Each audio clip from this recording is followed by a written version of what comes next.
Betty had just sat down with her evening tea when her daughter asked softly, "Mom, are you okay walking up the stairs lately?" It caught her off guard. Sure, she'd been feeling a bit slower. Groceries felt heavier, her arms tired faster, and putting laundry away left her breathless. But wasn't that just age? Well, what if it wasn't? What if the fatigue, the shrinking strength, and even those nighttime leg cramps weren't just getting old, but something your body's been quietly asking for, and not getting? Most older adults don't realize that their muscles are trying to repair and rebuild every single night. But one simple nutrition mistake, often overlooked, can slow that healing down. In this video, you'll discover one surprisingly simple food that helps your muscles recover while you sleep. And by the end, I'll share Betty's nighttime habit that helped her feel stronger in just a few weeks, without changing her daily routine. Let's start where all change begins. At night. If you are not subscribed, subscribe and activate the notification bell so you don't miss any videos. If you like the topic of this video, please comment 1.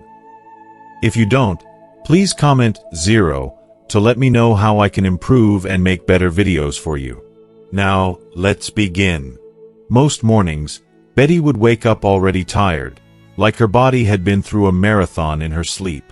Her legs felt stiff, her back sore, and climbing out of bed took longer than it used to. "It's just part of aging," she told herself. "I'm 73. This is normal." But is it? What if the problem isn't just getting older, but how we treat our bodies while we sleep?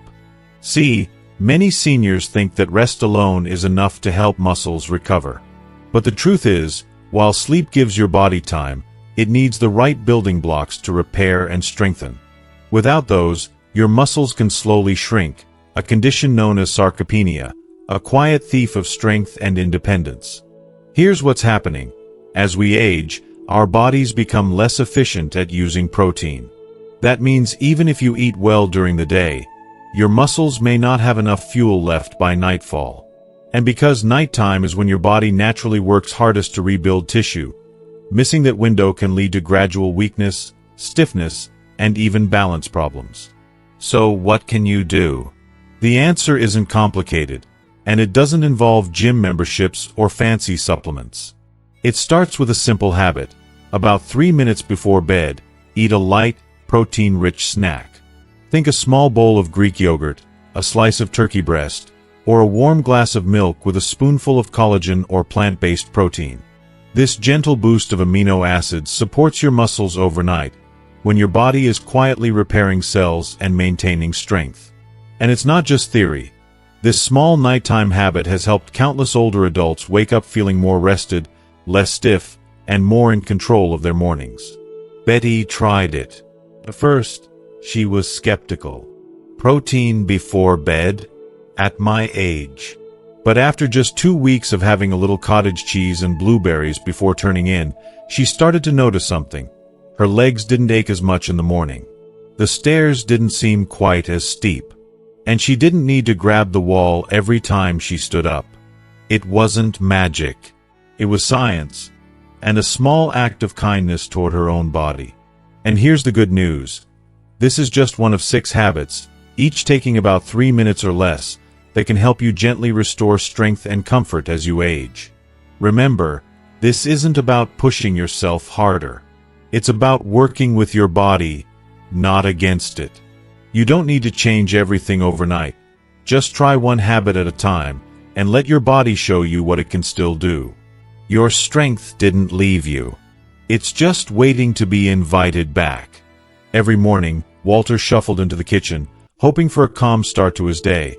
But instead, he was met with a counter full of yesterday's dishes, a pile of unopened mail, and a drawer that wouldn't quite close. It wasn't chaos exactly, but it wasn't peaceful either. Just enough clutter to make him sigh. He'd pour his coffee, try to enjoy the sunrise, but his mind stayed busy. Should I do the dishes now? Should I sort that mail? Where did I put my glasses again? It was a constant drip of small decisions, and over time, it started to wear him down.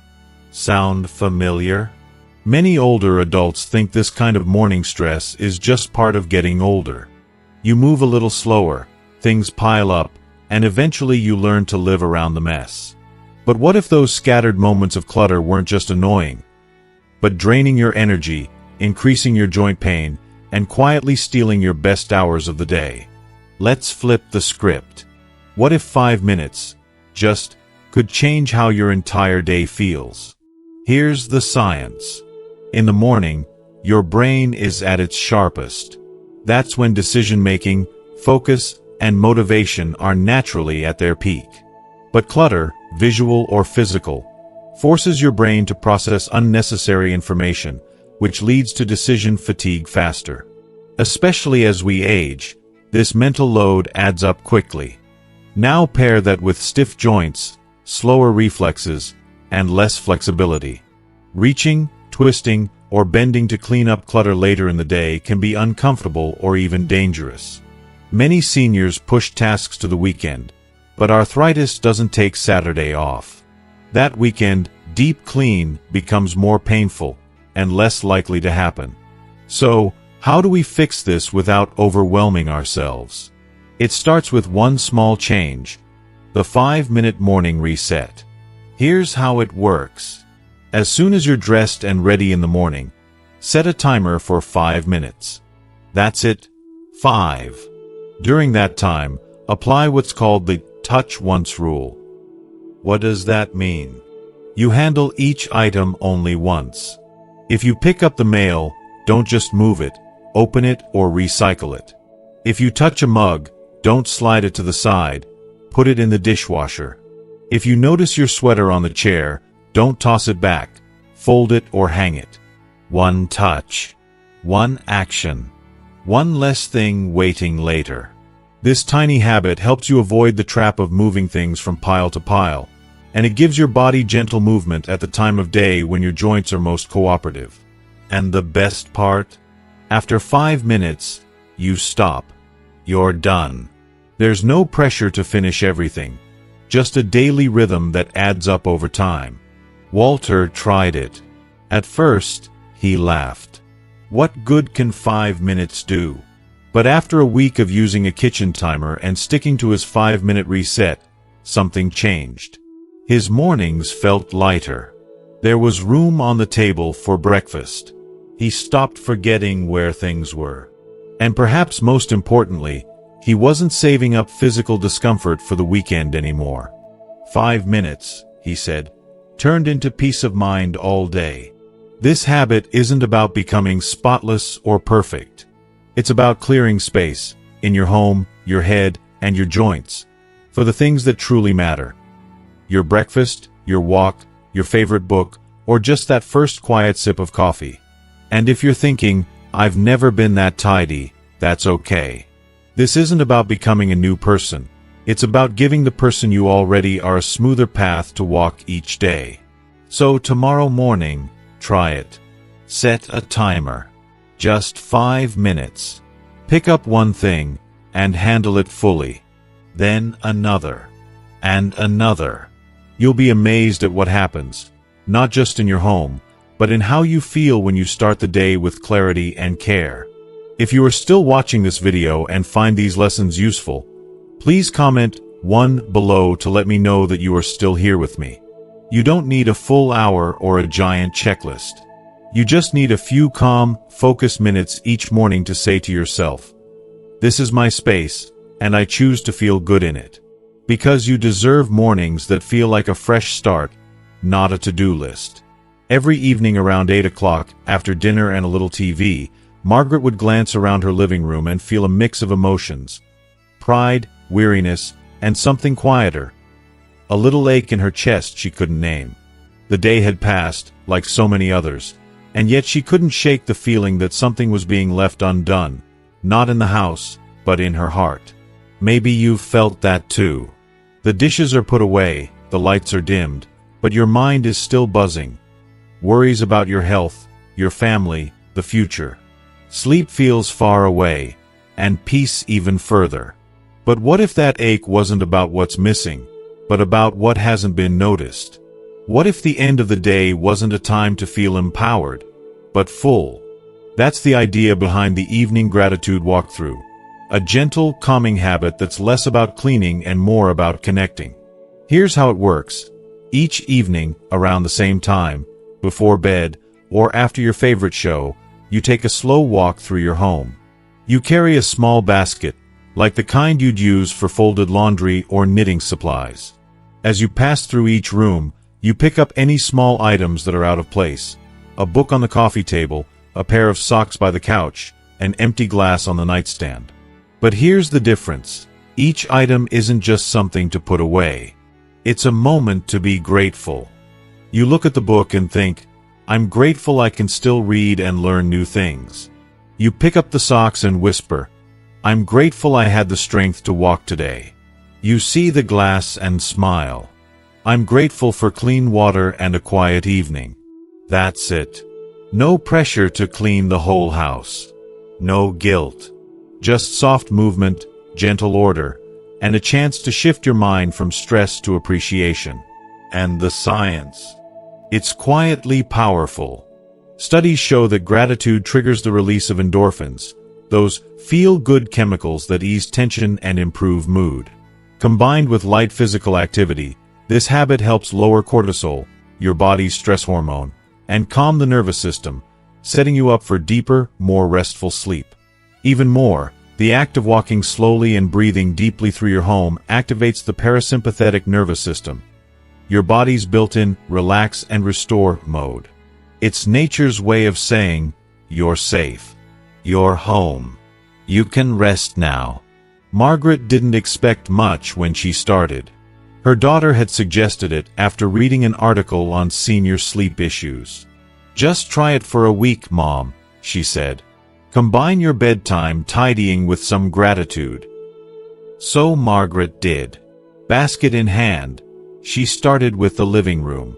At first, it felt silly. I'm grateful for my old slippers. But something shifted by day 3. The more she looked at her home through the lens of gratitude, the more she noticed the life still in it. Her favorite photos, the blanket her husband gave her, the scent of lavender she'd almost stopped smelling. By the end of the week, her thoughts were quieter at bedtime. Her body is more relaxed. And the ache in her chest? It hadn't disappeared completely, but it softened, replaced by something warmer. So here's your invitation. Choose a time each evening. Keep it consistent. Maybe right after brushing your teeth or before turning off the living room lights. Grab a basket. Walk out of your home like a gentle goodbye to the day. And for every object you touch, offer just one sentence of gratitude. Not because everything is perfect, but because you are still here, still breathing, able to notice the beauty in the small things. This isn't about getting rid of the mess. It's about making room in your mind for calm, for grace, for sleep. 5 or 10 minutes. One slow walk. And a little whisper to yourself, thank you for this day. Because sometimes, the peace we're looking for isn't out there. It's waiting quietly in the rooms we already live in. Every week, Harold promised himself he'd finally get to that growing stack of papers on the dining room table. Bills, letters, receipts, insurance forms, all of it just sitting there, staring at him every time he sat down to eat. But by the end of the day, he was too tired. The next day, something always came up, and so the pile grew. It wasn't that he didn't care. Harold was organized in his way. But the thought of sorting through it all felt overwhelming. Where do you start when you're not even sure what's important anymore? If you've ever felt the same, like paper clutter is silently taking over your space and your peace of mind, you're not alone. And here's the question we don't ask ourselves often enough. What if the problem isn't how much paper you have, but how many times you handle it? Let's think about this. Most of us touch a piece of paper 5, 6, or even 10 times before we decide what to do with it. First, we open it. Then we move it to the counter. Then to a drawer. Later, we look at it again, still unsure if it's important. We may even set it aside with a post-it note, "Handle this later." But the more times we touch that same paper, the more mental energy we burn. And for older adults, that kind of decision fatigue adds up fast. It creates stress, frustration, and eventually, resentment toward the entire pile. That's where the one-touch paper system comes in. It's not about doing more work, it's about doing less, but doing it smarter. Here's the system. Whenever a new piece of paper enters your home, whether it's mail, a note from the doctor, a delivery slip, or a receipt, you touch it once and decide which of 4 categories it belongs to. Action required. This includes anything that needs a response or task. Bills to pay, forms to sign, calls to make. Keep and file. These are important documents you need to save. Medical records, tax forms, warranties, and bank statements. Read later. Magazines, newsletters, or personal letters you want to read when you have time. Trash or recycle. Anything you don't need. Junk mail, duplicates, expired offers, or packaging slips. Simple, right? But the impact is profound. Instead of shuffling paper endlessly, you create a flow, a clear, calm way to manage information without letting it pile up. Here's what to do.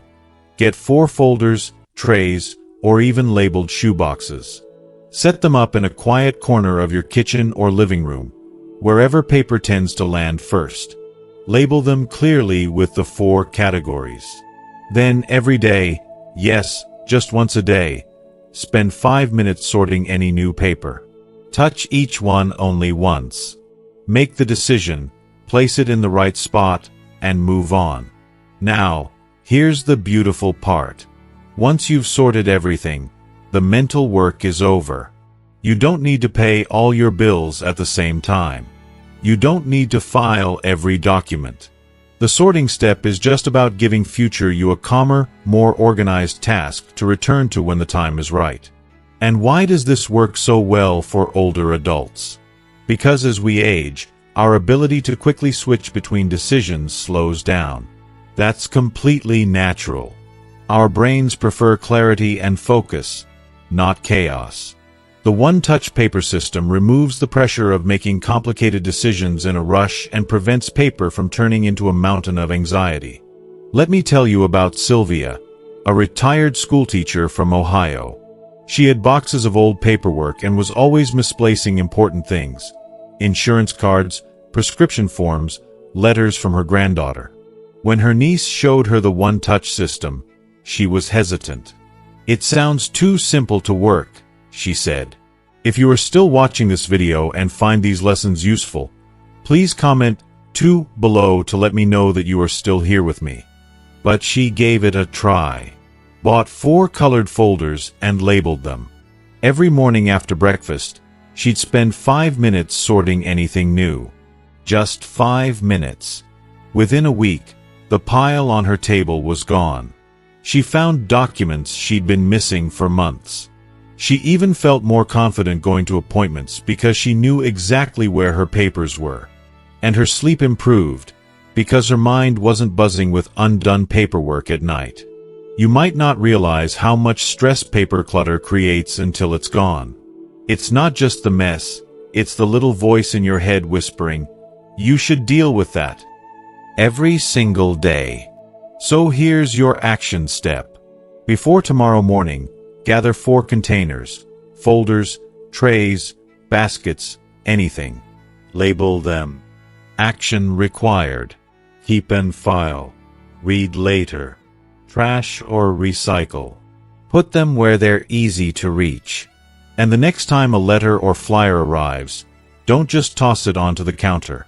Ask yourself, which of these 4 does it belong to? Then place it. Done. You're not trying to eliminate paper from your life. You're just taking back the power to decide what matters, and when. It doesn't take a big system or a fancy filing cabinet. It takes a calm habit, done daily, in a way that respects your energy, your time, and your peace of mind. Because you deserve a home where nothing feels out of control, and a mind that isn't weighed down by paper piles. You don't need to fix everything at once. Just start by touching one piece of paper, one time, and saying, "I know where this goes." That one small act might just change the way your whole week feels. Every evening, Joan stared at the growing mountain in her sink. Plates stacked like towers, mugs crowding the counter, and a pan or two with last night's dinner still crusted on the edges. She didn't mean to let it build up, but somehow, after making a simple meal, the cleanup just felt too much. So the next night, instead of cooking again, she reached for the frozen meal in the microwave. Easier, quicker, and no dishes. If that sounds familiar, you're not alone. Many older adults start to avoid cooking, not because they don't enjoy it, but because the thought of the cleanup is exhausting. And over time, this leads to more processed food, fewer home-cooked meals, and an uncomfortable feeling of disconnection from the kitchen that once brought joy. But here's a question worth asking. What if the real problem isn't the cooking, but the way we handle our dishes? Let's take a closer look. As we age, small physical tasks, like bending, scrubbing, and lifting, can take more effort. Arthritis in the hands, stiffness in the back, or reduced stamina all make it harder to wash a full load of dishes. And the more dishes there are, the more we put it off, which only makes the pile and the dread worse. But here's the thing, it doesn't have to be this way. With a small shift in habit, you can reduce the dish load dramatically and make your kitchen feel like a partner, not a burden. This is called the strategic dish strategy, and it's all about less effort, more ease. There are 3 parts to it, and all of them are simple, effective, and surprisingly satisfying. 1. Use fewer dishes by design. Pick one personal set of dishware. 1 plate, 1 bowl, 1 cup or mug, and 1 set of silverware. Make that your go-to for all your meals. Instead of reaching for a new plate every time, rinse and reuse your set throughout the day. This alone cuts dishwashing by more than half. And because it's your own special set, it becomes part of your rhythm. Something familiar, manageable, and personal. 2. Clean as you cook. This is an old kitchen trick, but it's a game changer. As you prepare your meal, take quick pauses to rinse or wash the tools you've already used. Done chopping veggies? Rinse the knife and cutting board right away. Soup simmering? That's your moment to wash the spoon and measuring cup. By the time your meal is ready, most of the cleanup is already done, and you're not left staring at a mountain of mess. 3. Make your sink your reset station. Designate a small space by the sink for your daily dish reset. Keep it clutter-free, and every time you finish a meal, make it your gentle habit to clean your one personal set right away. It's quick, quiet, and creates a small ritual that feels satisfying, not draining. Now, let me tell you about Paul. He's 76, widowed, and always loved cooking.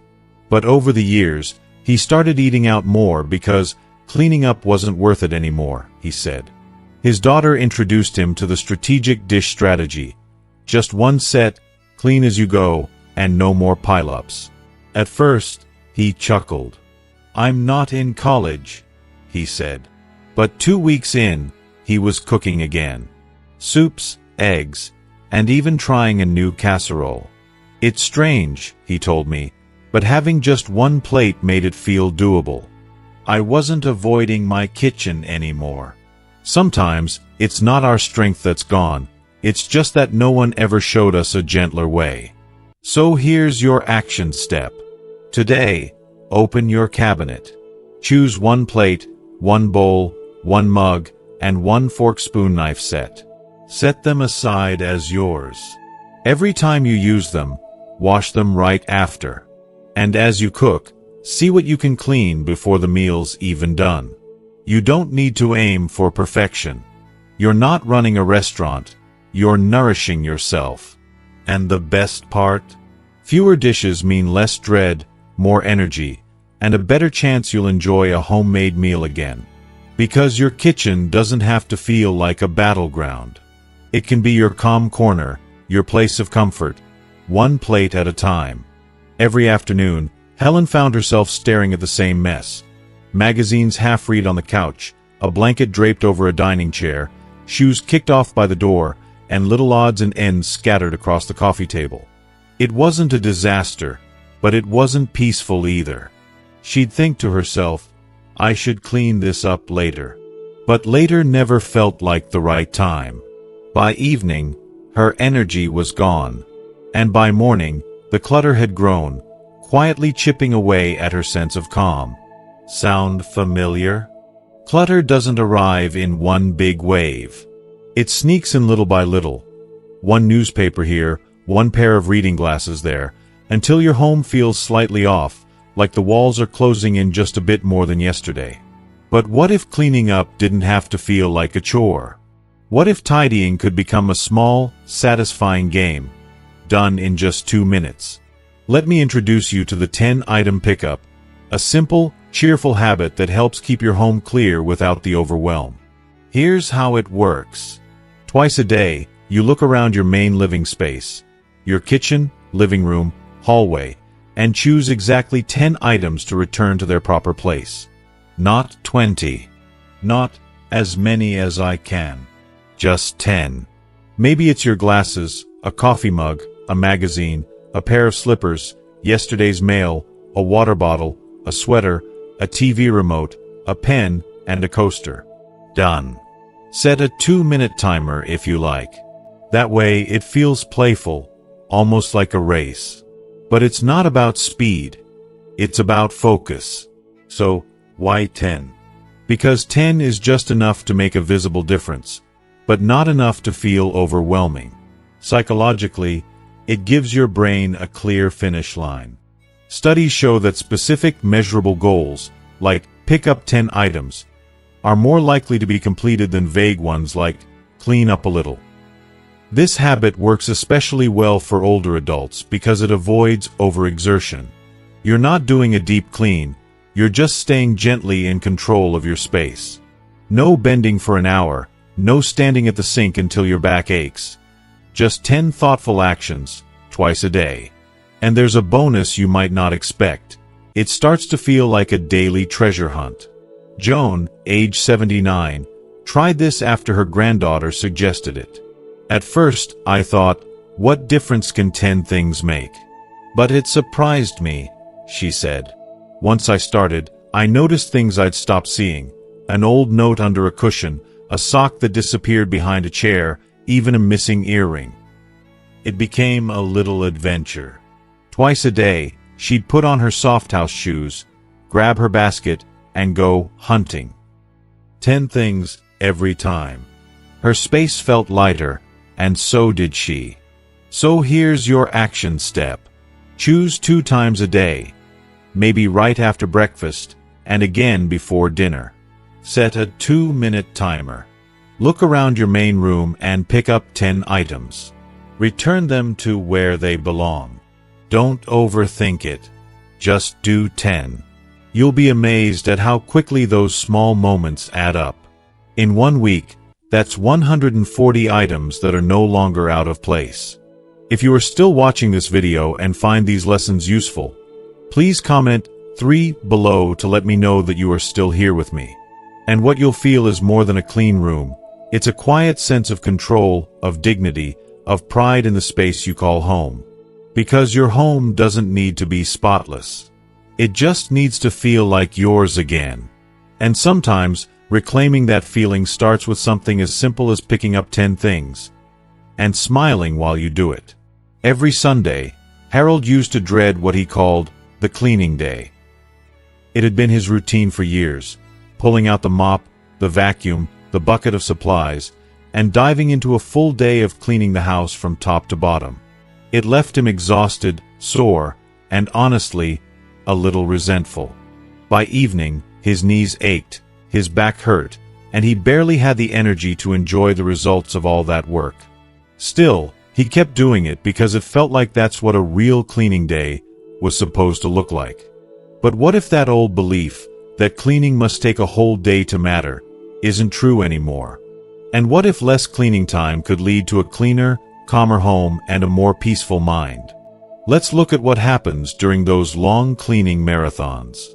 They often start with good intentions, maybe scrubbing the bathroom or clearing out the pantry. But midway through, fatigue sets in. Older joints protest, energy dips, and what was meant to be a productive day turns into physical and emotional burnout. Science backs this up. As we age, our bodies don't recover from strain the way they used to. Extended physical effort, especially repetitive movements like scrubbing, bending, or lifting, can trigger inflammation in joints and muscles. It may take days to fully recover, turning a single cleaning day into a whole week of soreness. And let's not forget the mental fatigue. Looking at a messy room and thinking, "I have to do all of this today," creates overwhelm, which leads to procrastination. The bigger the task feels, the less likely we are to start at all. So what's the solution?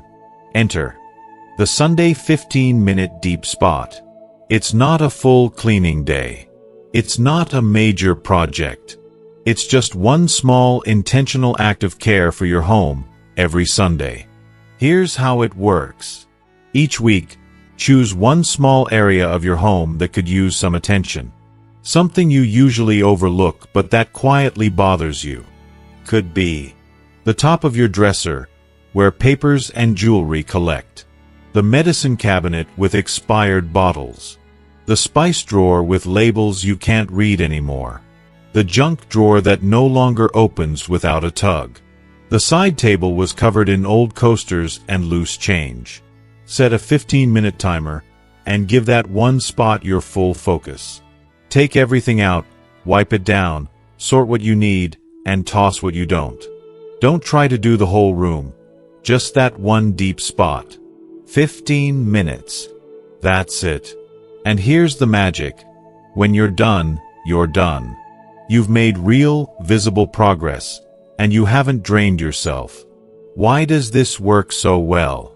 Because the mind responds to completion, not size.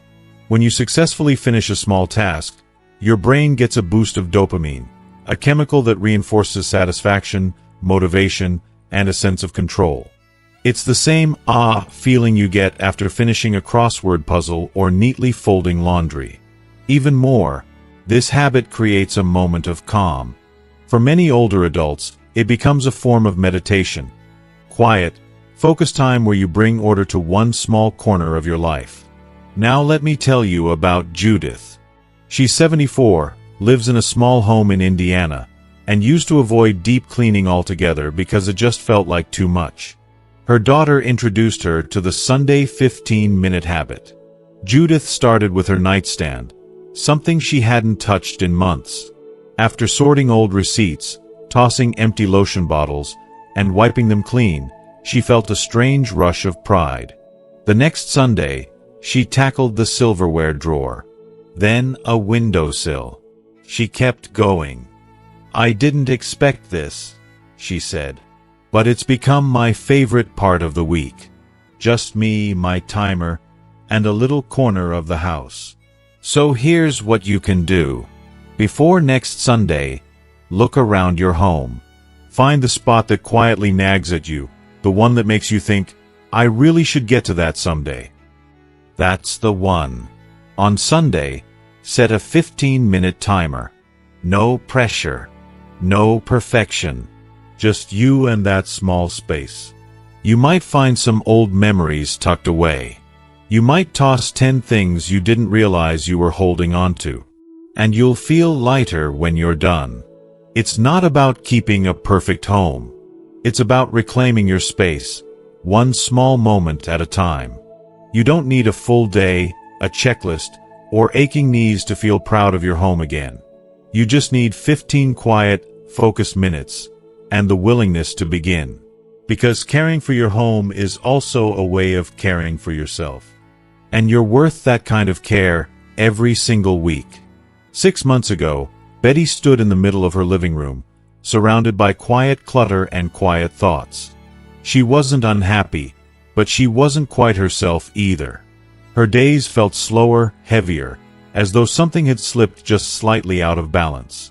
Cleaning drained her, cooking felt like a chore, and some nights, she lay awake staring at the ceiling, wondering if this was just what aging was supposed to feel like.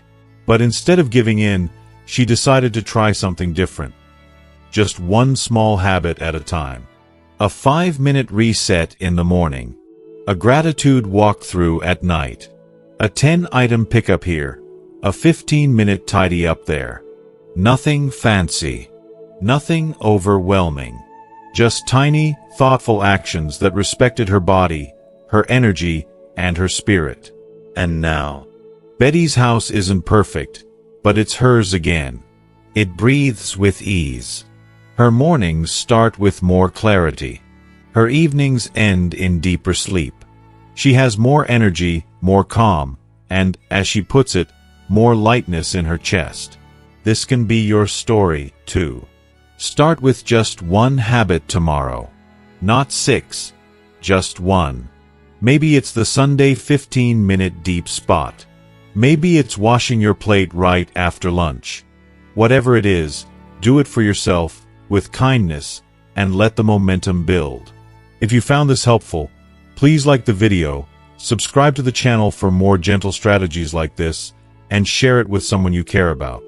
You never know, your small habit might inspire someone else's big change. And in the comments below, let us know, which habit will you try first? We'd love to hear your story.